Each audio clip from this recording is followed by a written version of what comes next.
Stigma is one of the biggest challenges in communities, but do we know that, it does actually even affect adherences or adhering to medication when it comes to HIV? And what are some of the, things that we need to do to deal with stigma even now in 2024 with so much information that is out there with HIV? Is it ignorance? Is it that we're not even trying to take it upon ourselves and put ourselves as responsible individuals for our health and for the health of others? Find out on stigma in communities and more on this upcoming Clinical Monday with Mesuli Latha out in Nkosi.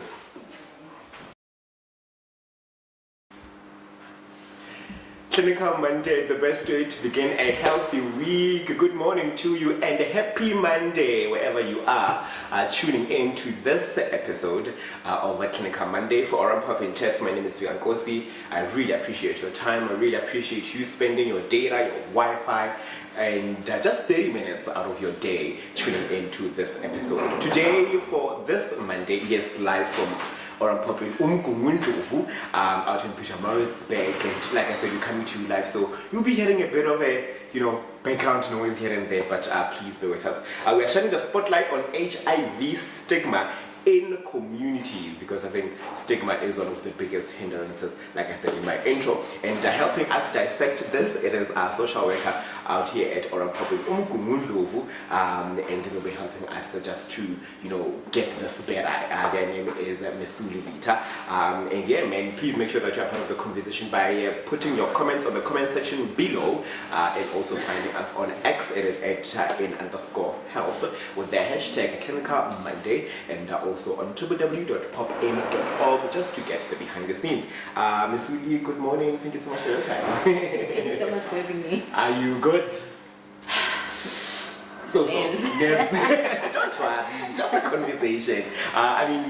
We know that stigma is one of the hindrances, or could be potentially one of the hindrances when it comes to HIV. But a lot of people maybe might not even know what stigma is, and maybe they might do it just out of ignorance or out of not even knowing. But if you were to break down, what is stigma?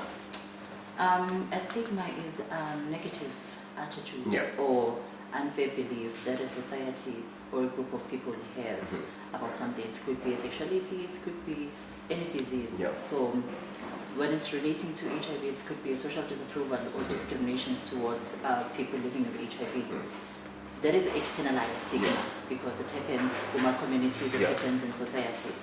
We also have an internalized stigma. The internalized stigma, it's a stigma whereby an individual person have that or experience a negative feeling about themselves due to their HIV status. So that could lead to depression, that could lead to isolation, that could also lead to a person not staying into care.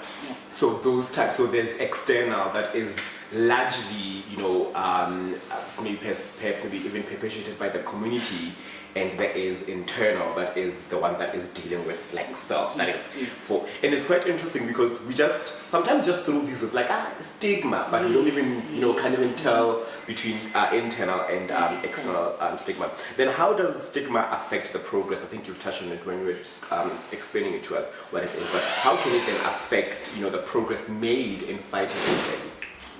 It can affect it negatively because it would affect the health, it would also affect the well-being of the person living with HIV. Remember that as NGO, we're dealing with 95-95 strategy. So it will affect the first 95, whereby the person wouldn't even want to go for an HIV test. So in that way, the progress is already affected.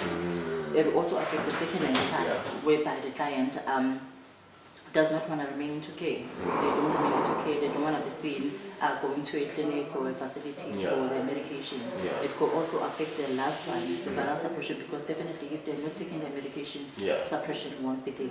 So it affects, that is how it actually affects the progress. The internalized one would lead to a person feeling of shame or feeling of they cannot disclose to their family or partners because of a stigma that they're feeling internally. So definitely it will also affect that person into remaining into care.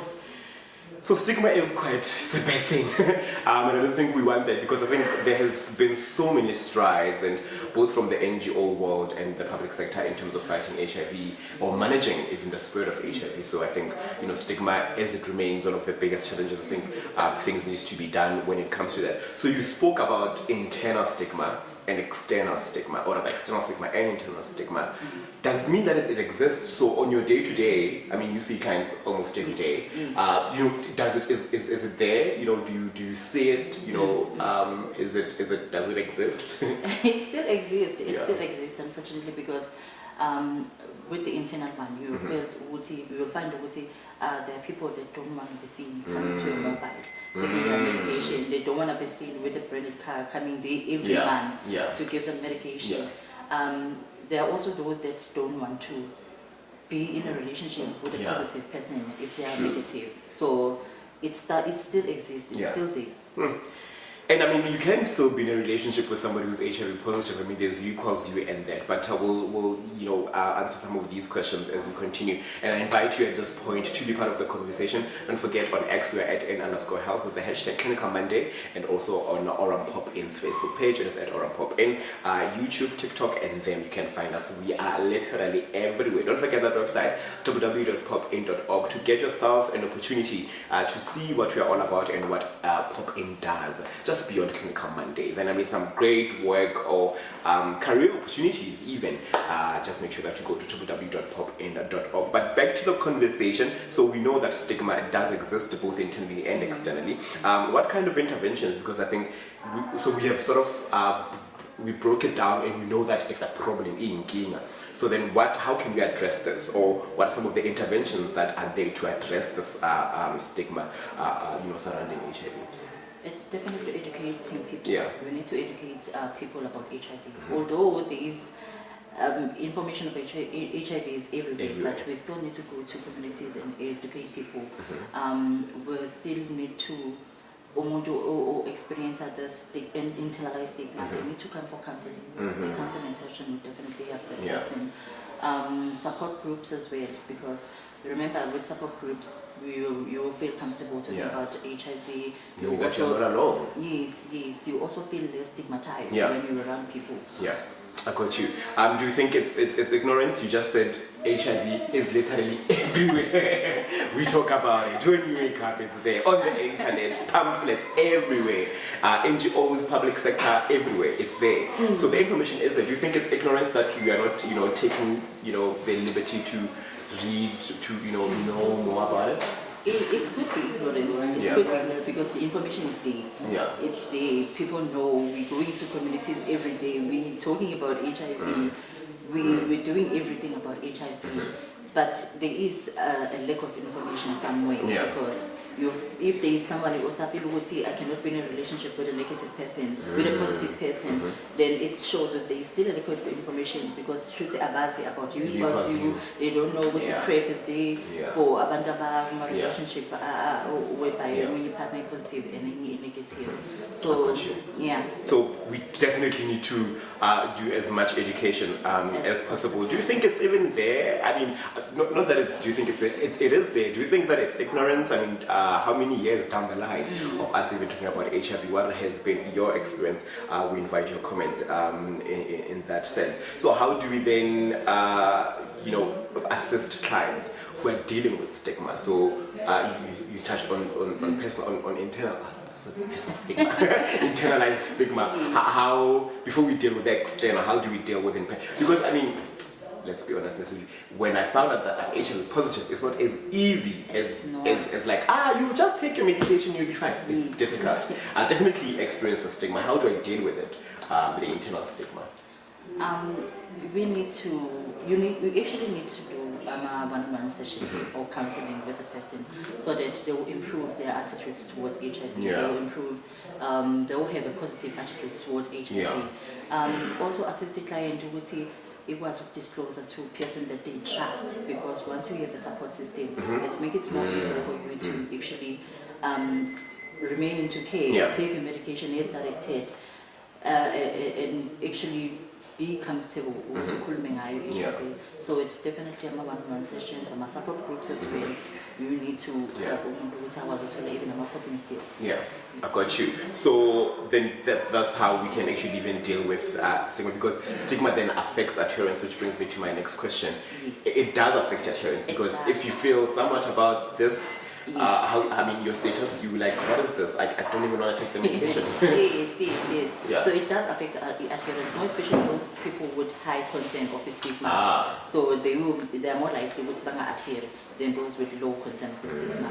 Remember, if also are surrounded by people, so you won't be able to take your medication because you don't want them to question what is it.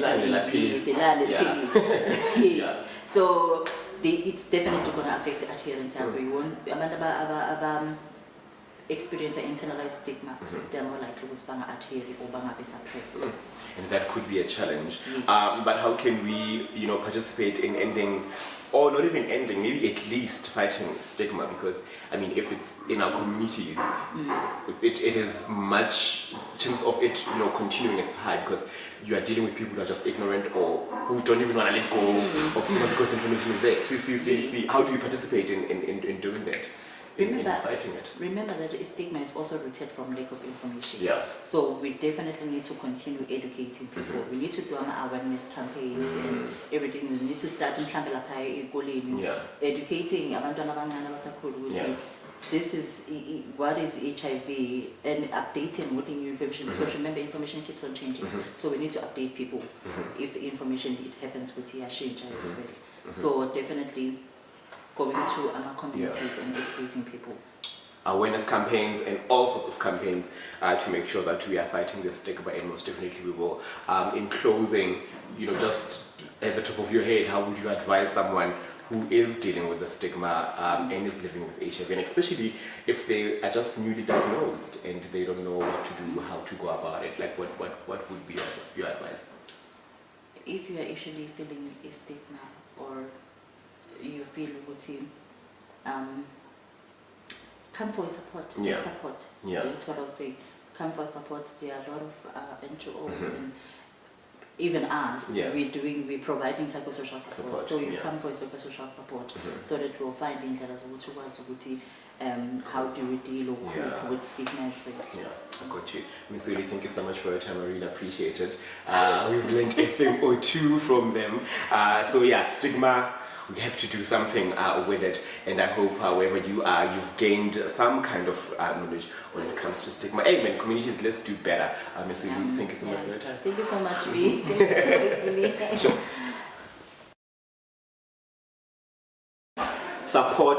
Support. That has been the theme that comes out of this conversation, where we dealt with HIV and stigma. And also, we just throw these words on like stigma, but we don't even know that there are two types of stigmas, or there could even be more. But external stigma, internal stigma. So if you're dealing with any, make sure that you seek support and pop in at your nearest pop-in sites for psychosocial support if you're really struggling with coming to terms with your HIV status, and also in fighting stigma. And I hope to see you on all of them. But make sure that you're also part of this conversation on Clinical Monday. Until we see you on the next one, happy streaming.